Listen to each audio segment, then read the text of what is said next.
นาดซ้ำนี่จะเบิ่งซ้ำได้เนาะคำใหญ่นี่ซ้ำ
บ่เป็นหยังดอกน้องไอ้เข้า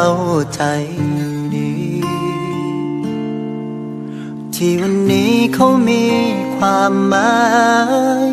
กว่าอายถึงแม้หอยหักวันเก่าของสองเฮายังรบกวนหัวใจถึงเสียดายแต่ไอ้หัวเสียเจ้าไปแล้ว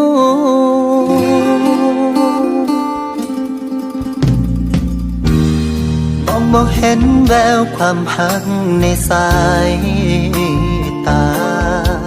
ก็หูว่าไอ้ถูกลักพาออกจากหัวใจเจ้าคงบ่แม่นคนอื่นคนไกลถึงหลับตาก็หูว่าเป็นเขาแค่อยากถามเหตุผลที่หักเฮากระเด็น